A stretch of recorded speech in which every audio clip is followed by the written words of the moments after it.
মধ্যপ্রাচ্যে নিজেদের শক্তি বৃদ্ধি এবং আধিপত্য ধরে রাখতে অঞ্চলটিতে বড়সড় সামরিক ঘাঁটি তৈরি করে রেখেছে যুক্তরাষ্ট্র, যেখান থেকে ভবিষ্যতে মধ্যপ্রাচ্যের অন্যতম পরাশক্তি ইরানকে শায়েস্তা করাটা খুব সহজ হবে মার্কিন প্রশাসনের জন্য। সৌদি আরব সহ জর্ডানেও আছে বেশ কয়েকটি ঘাঁটি। সবশেষ পরিসংখ্যানে দেখা যায় জর্ডান তার দেশে প্রায় ৩,০০০ মার্কিন সেনা রেখে সুবিধা আদায় করে নিচ্ছে, পাশাপাশি পাচ্ছে বিলিয়ন বিলিয়ন মার্কিন ডলারেরও সহায়তা। বিপুল সহায়তা পেয়ে আসা জর্ডানের এবার বন্ধুত্বের প্রতিদানের সময় এসেছে তা ট্রাম্পের কথাতেই স্পষ্ট। ফিলিস্তিনিদের সরিয়ে নিতে আম্মানের সহায়তা চান ট্রাম্প। বলেন, গাজায় প্রায় ২০ লাখ মানুষের একাংশ জর্ডানে আশ্রয় হতে পারে, বাকিটা মিশর ও সৌদি আরবে। এ নিয়ে জর্ডান মিশরের সঙ্গে চুক্তিও চান ডোনাল্ড ট্রাম্প।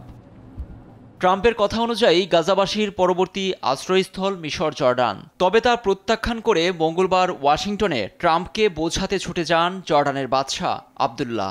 একরোখা ট্রাম্পের মন না গলায় জানিয়ে দেন ফিলিস্তিনিদের না সরিয়েই গাজা পুনর্গঠন হবে, আর এ বিষয়ে আরব দেশগুলোও একমত।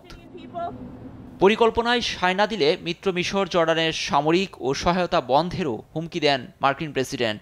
এসব বিষয়ে উভয় সংকটে দেশটি ধারণা করা হয় দেশটির জনসংখ্যার অর্ধেকেরই বেশি ফিলিস্তিনি।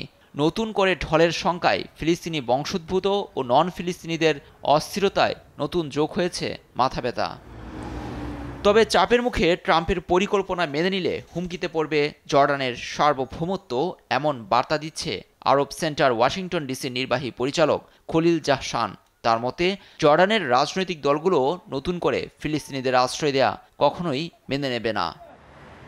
লুৎফর কবির, নিউজ ডেস্ক, দেশ টিভি।